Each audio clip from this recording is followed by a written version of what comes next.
All right, get ready because today we are going deep into the world of finance. International finance. Yeah, high-stakes international finance. Exactly. And, the question is always visionary or Con artist. con artist, right? Yeah. So get ready to explore that. That's right here on Grifter or Gifted. We try to pick apart the motives and the legacies of some of the most polarizing figures out there and help you decide, are they changing the world Yeah. or just lining their pockets? Yeah. Are they for real or are they totally faking it? Exactly. And today's subject is a really interesting one. Yeah, he is. Michael Calvey. Michael Calvey, American investor who built his fortune in post-Soviet Russia.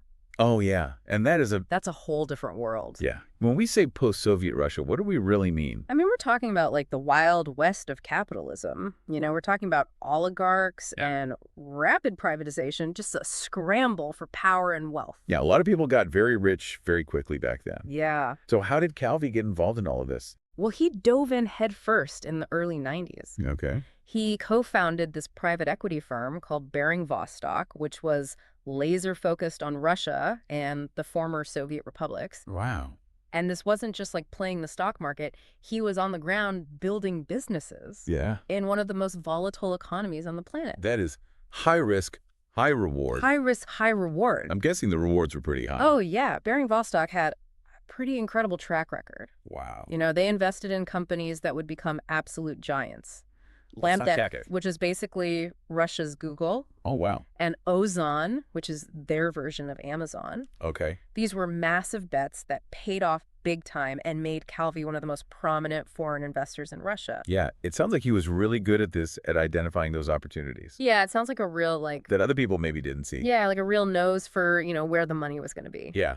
Yeah. He had that vision. Yeah, a combination of business acumen and a stomach for risk Yeah, definitely. that most people just don't have. Totally. So this sounds like a classic success story, right? So far, so good. The American goes to Russia, makes a lot of money. Right. But I'm guessing there's a twist coming? This is Grifter or Gifted. There's always a twist. Of course there's a twist. So what is it? So 2019, things take a dramatic turn. Okay. Seemingly out of nowhere, Calvey and several of his colleagues are arrested in Moscow. Arrested. Arrested. What were the charges? Embezzlement. Embezzlement. Wow. Accused of stealing millions from Vostokny Bank. Vostokny Bank. Okay. Which, ironically, Hold on. Baring Vostok actually had a controlling stake in. So they were stealing from themselves. Yeah, it doesn't make a lot of sense on the surface. That's a strange one. Yeah, why would you steal from a bank that you practically own? Yeah. Right? So there's got to be more to this story. So the charges revolved around this complex deal where Calvey's team allegedly undervalued shares that were used to settle a loan, costing the bank a significant sum. Okay, so it sounds maybe shady on the surface, Yeah. but Calvey must have had some kind of explanation for this. Oh, of course he did. Okay, what is it? He vehemently denied the charges from the very beginning, Right. claiming that they were completely fabricated. Fabricated, okay. He argued that this was all a tactic to pressure him in a totally separate business dispute, Oh, okay. with a key player in all this, a guy named Artem Avatizian. Avatizian. Okay, so who is this guy? Avatizian was a minority shareholder in Vostokny Bank, but more importantly, Oh. he had powerful connections within the Kremlin. Okay, this is where it gets interesting. Yeah. So we've got some Kremlin ties. High-level political ties. Okay. And, he and Calvey had been clashing over the terms of a merger involving Vostokny, and Calvey was actually suing him in London over the matter. In London, okay. And get this, Calvey was winning. He was winning. Okay, so let me get this straight. Yeah. Calvey is publicly feuding with a guy who's tight with the Kremlin. Yeah. He's winning a legal battle against him in London.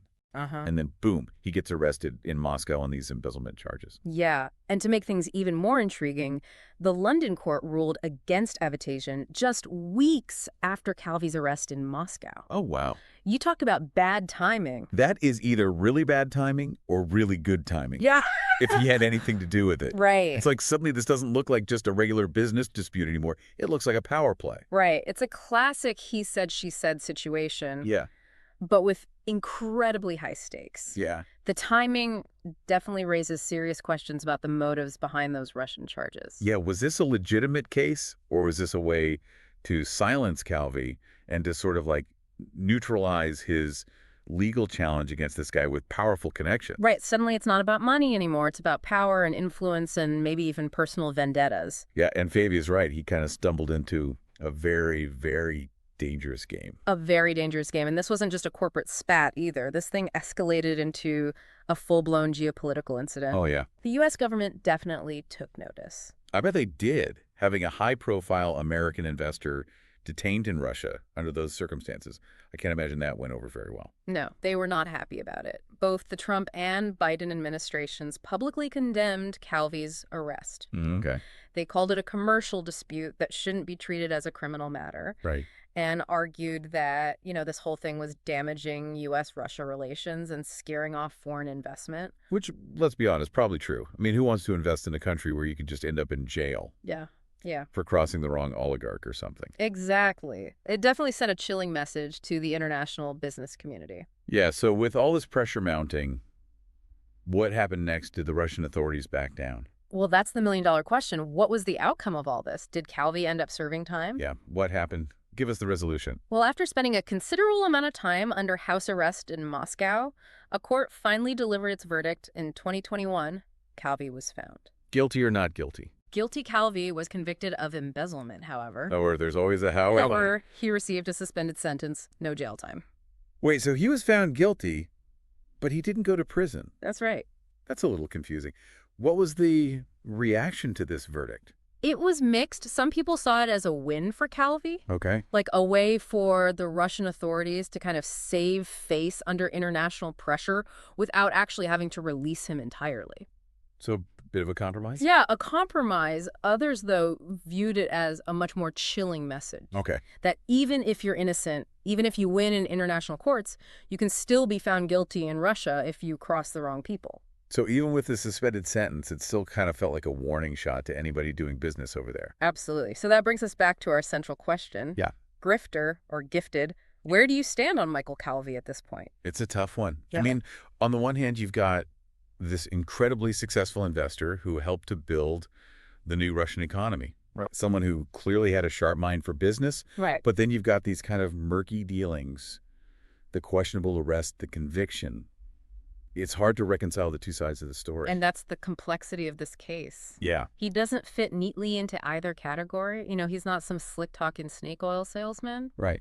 But he also might not be the squeaky clean hero that some of his supporters portray him to be.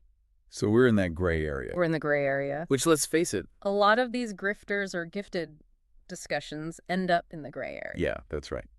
It's never black and white. It's always somewhere in between. Exactly. But we still haven't talked about what happened to Calvey after the verdict. No. I mean, did he serve any time? What happened to Baring Vostok with all of its assets tied up in Russia? Yeah.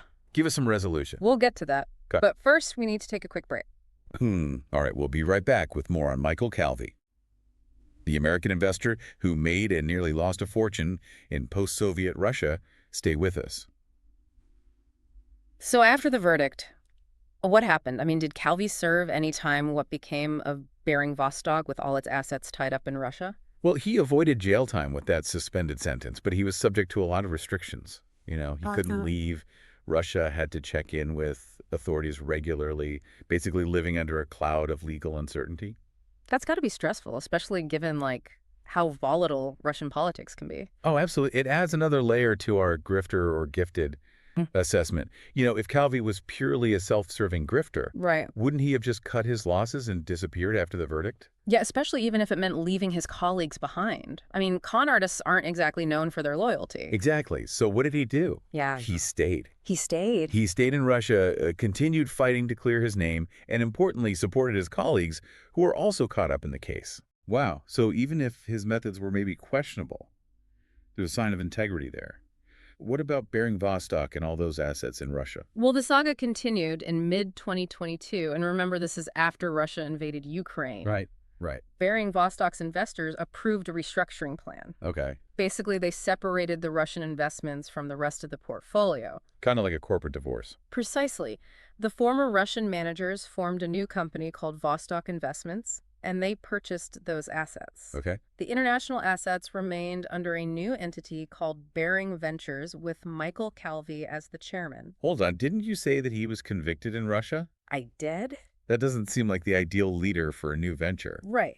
But here's where the final twist comes in. Okay. Calvey was on probation because of that suspended sentence. Right. And in April 2024, his probation ended, and under Russian law, his conviction was automatically vacated. He's no longer a convicted person. Just like that. Yet like the whole ordeal never happened. Almost, but you don't just erase the experience of being arrested, accused of serious crimes, put under house arrest. I mean, it leaves a mark. Yeah, of course. So this development adds another layer to the Michael Calvey enigma.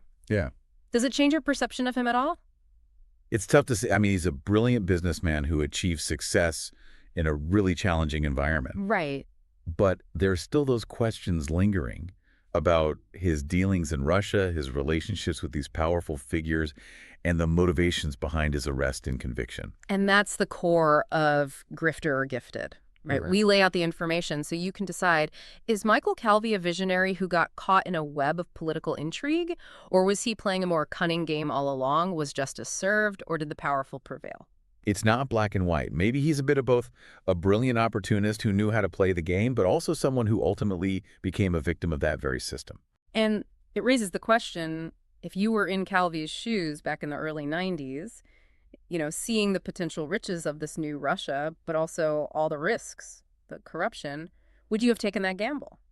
That's a tough question. Where's the line between ambition and recklessness? Exactly. To pursuing an opportunity and maybe turning a blind eye to some things. These are questions that every investor and entrepreneur faces. Yeah, that's true. Yeah.